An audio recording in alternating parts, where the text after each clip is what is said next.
Good morning, guys. Welcome to Fishful Thinker. I'm Chad LaChance, and I appreciate you joining me. Now, you've caught me in a spot that you may have seen us before here, an area anyway that you may have seen us in before. We're in Poudre Canyon in northern Colorado. The Cache Poudre River's flowing through here behind me. It's September, and we decided to come up and see if we can catch some trout today. So it's going to be a fun show for us. We've got a mix. We've got fly tackle right here. We've got a 5-weight fly rod with a hopper dropper on it. We're going to throw that a bunch today. We've also got a good-sized spinning rod, a medium light spinning rod right here with a jig on it. We're going to throw that a bunch today. The reason we're mixing them up is we want to show you the ways to compare and contrast the different ways to catch trout. So it's going to be a fun show, guys. Stay tuned. We're going to have us a good time in the Poudre River.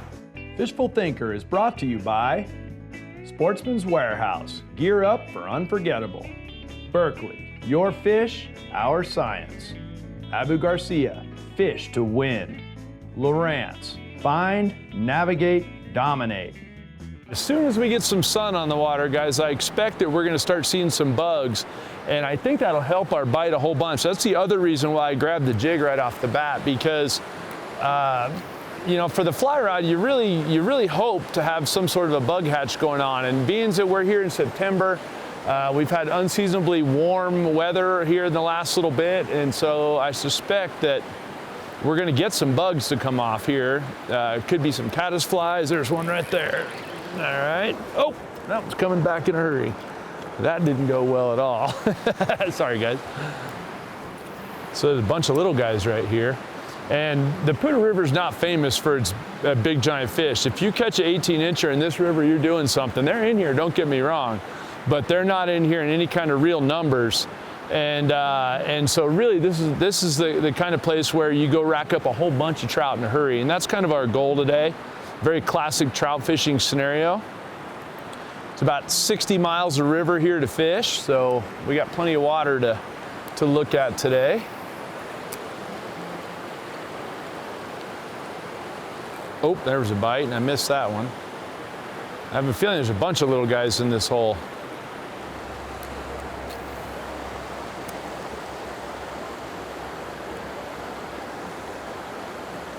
Got him.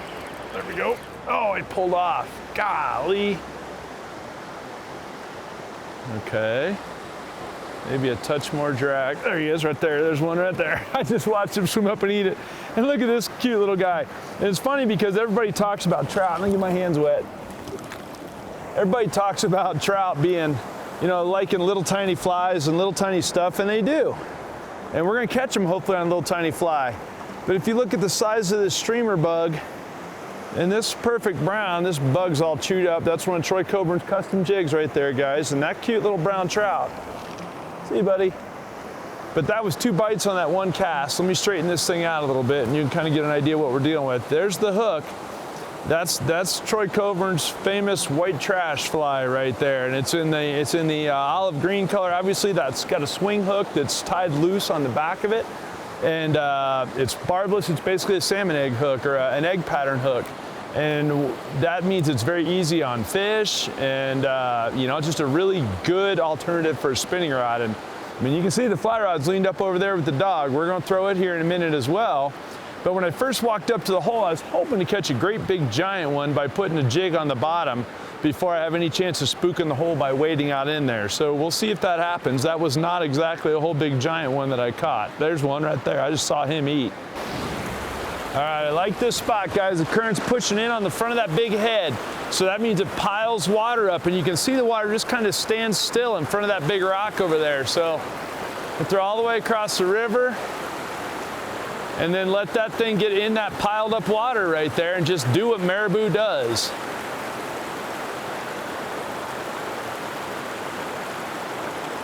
Let's see if we can generate a bite. We're looking for one big one doing this more than anything else. I think we can collect the numbers with the fly rod. Planning on using a hopper dropper basic setup. Not that there's a bunch of hoppers, but a dry fly on the top and an nymph underneath it is kind of our plan. But if we can sneak one big one out,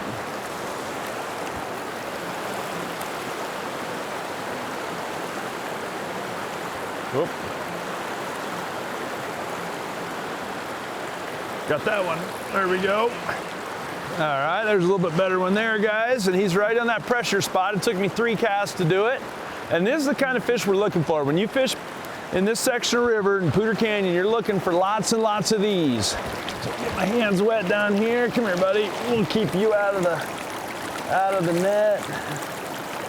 Come here, buddy. Come here, little guy. That's a bobo. You don't see a lot of those in the river here.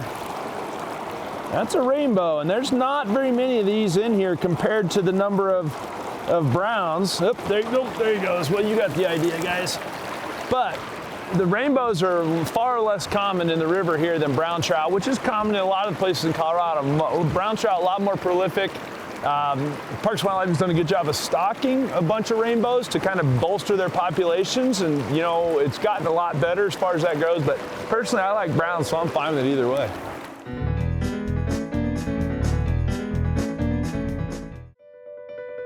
Fishful Thinker is brought to you by Sportsman's Warehouse, gear up for unforgettable. Lowrance, find, navigate, dominate.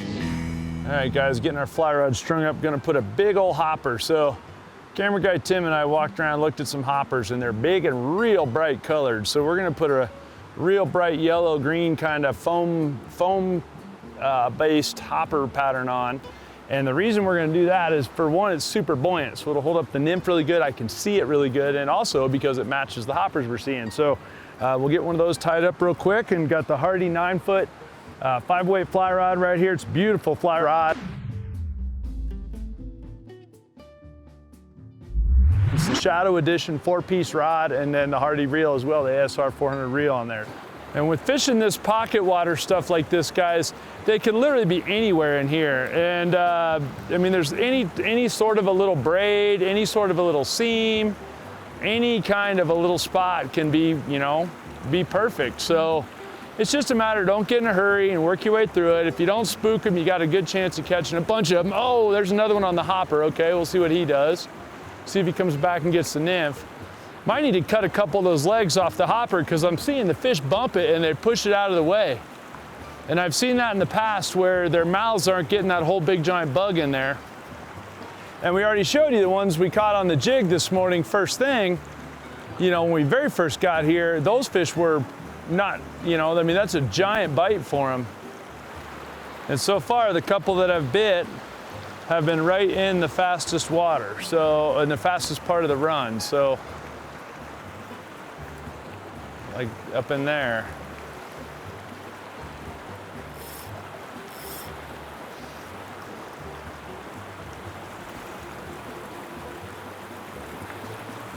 This is certainly not my strength, as you know, so.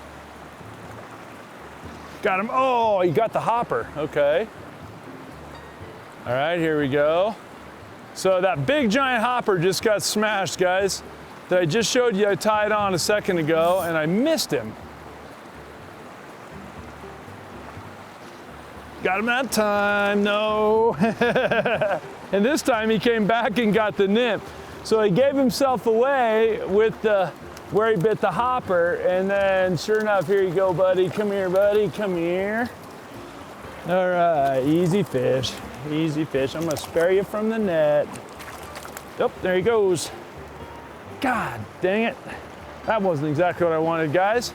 But next time I won't spare him from the net. But the point being is, if you look at the size of that hopper, that's a great big giant foam hopper, and I'm really using it not so much for the hopper as much as I am is to float my little tiny disco midge on the bottom. So we're gonna keep doing it, because now I've made about 4 casts with it and been bit twice. So I think we found the fly combo that they'll bite, and we'll see what happens. Oh, that's funny, dude. He flashed, this fish flashed at the hopper fly and did not grab it, and then all of a sudden, boom, they went under. So he came up and looked at the hopper, and then decided he'd come get the nymph instead, and therefore we got him. And it's a perfect little brownie.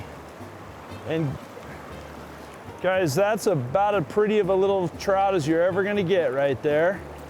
See you, buddy. But he, like I said, guys, he came up and he rolled at the hopper, didn't get it, just flashed underneath it, and about 3 seconds later, he choked a little nymph on the bottom. All right, guys, so same water, I just caught these fish right in front of us right here. Now I've picked the spinning rod up, and somebody's gonna say, well, why are you doing that? Why are you picking the spinning rod up when you know they'll bite the fly? because this water is really fast and thigh deep, and I've got a really expensive microphone, and I'm not gonna wade all the way across there and risk that. So instead, I can stand here with the spinning rod and I can hit those pockets over there and see if I can pick up a bonus fish that way. So one of the advantages I've said forever has been the spinning rod gives you range and control. If I make a fly all the way across there, that little tiny nymph doesn't get any sort of a decent drift. But with my unscented little paddle tail barbless jig, I can probably make some good throws. We'll see what happens.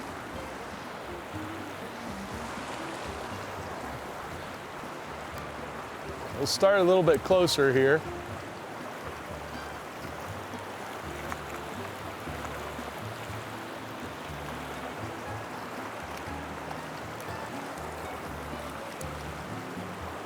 Got him, first throw. That's why you do it, guys.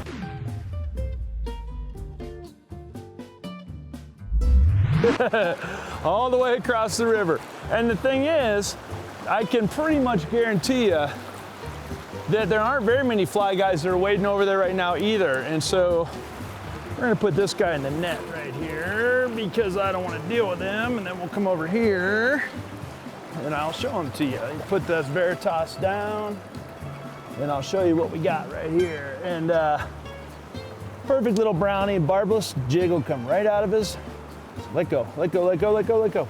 And there you can see what we're dealing with, guys. Perfect. There's a good shot of both the jig and the brown trout. Beautiful fish. Put him back in here. But that illustrates my point as clear as you could. I just threw all the way across the river. First throw over there got bit, and I can't get over there to throw a fly at all. So it's either don't fish that side or fish it with the appropriate tool. And this is the most appropriate tool for the job.